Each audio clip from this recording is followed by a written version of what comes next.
क्या हम अपनी जिंदगी सच में जीते हैं या बस नींद में चलते हैं? आज हम आचार्य प्रशांत के इसी शक्तिशाली विचार की गहराई में उतरेंगे और समझने की कोशिश करेंगे कि क्या हमारी जिंदगी हमारी अपनी है या एक पहले से लिखी हुई कहानी। जरा सोचिए इस बात पर। आचार्य प्रशांत कहते हैं कि हम एक मशीन की तरह जी रहे हैं जिसका हर एक्शन, हर फैसला पहले से ही तय है। और सबसे खतरनाक बात क्या है? ये भ्रम कि हम सब कुछ अपनी मर्जी से चुन रहे हैं। थोड़ा असहज लगता है ना ये सोचकर। तो सवाल ये उठता है कि आखिर ये प्रोग्रामिंग आती कहाँ से है, इसकी शुरुआत होती कहाँ से है? और इसका जवाब शायद हमें और भी हैरान कर दे। आचार्य प्रशांत कहते हैं इसकी जड़ें हमारे बचपन में हैं, जब हमारी जिंदगी नंबरों और बाहरी दुनिया की शाबाशी के इर्द गिर्द घूमने लगती है। अपने स्कूल के दिन याद कीजिए। पहला और सबसे जरूरी निर्देश क्या होता था? बेटा, अच्छे नंबर लाना। सीखने का मजा, कुछ नया जानने की खुशी, वो सब जरूरी नहीं था।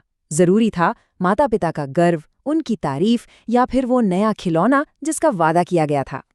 और यही है वो नींव जिस पर हमारी मोटिवेशन की पूरी इमारत खड़ी होती है। बाहर से दबाव, बाहर से इनाम, घरवालों को दिखाने के लिए गर्व, ये सब।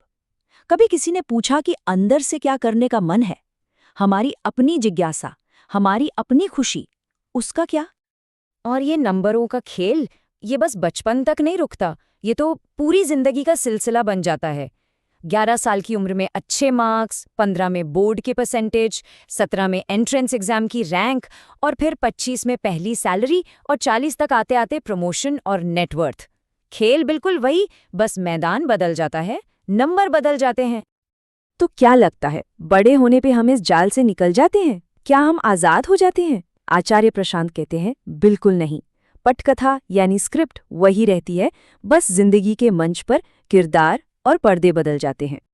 इस तुलना को देखिए, सब कुछ कितना साफ है। बचपन में मार्क्स और रैंक के पीछे दौड़, और बड़े होकर सैलरी और प्रमोशन के पीछे दौड़। तब प्रेरणा थी माँ बाप का गर्व, अब है सोशल स्टेटस। तब इनाम एक खिलौना था, अब एक बड़ा घर है। तो सच में कुछ बदला क्या? और धीरे धीरे हमारी पूरी जिंदगी एक पहले से तय चेकलिस्ट बन जाती है। स्टेप 1, एक अच्छी नौकरी। स्टेप 2, घर बना लो। स्टेप 3, परिवार शुरू करो। और स्टेप 4, रिटायरमेंट प्लान कर लो। टिक टिक टिक। सवाल ये है कि इस चेकलिस्ट में हम कहाँ हैं? हमारी अपनी मर्जी कहाँ है?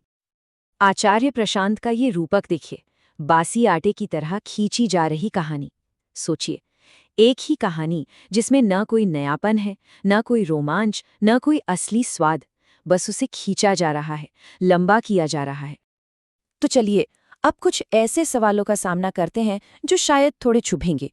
ये सवाल हमारी प्रगति या ग्रोथ के विचार पर ही सवालिया निशान लगाते हैं।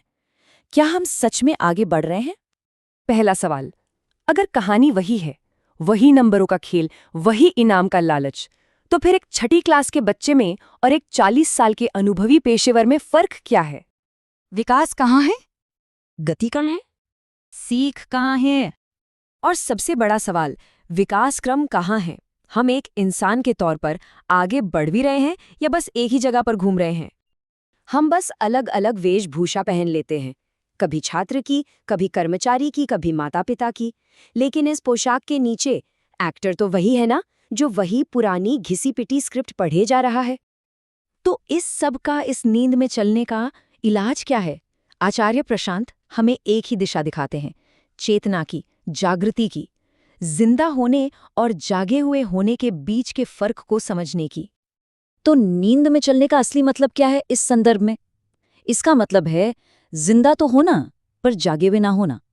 बस चलते जाना, बिना ये जाने कि जा कहाँ रहे हैं।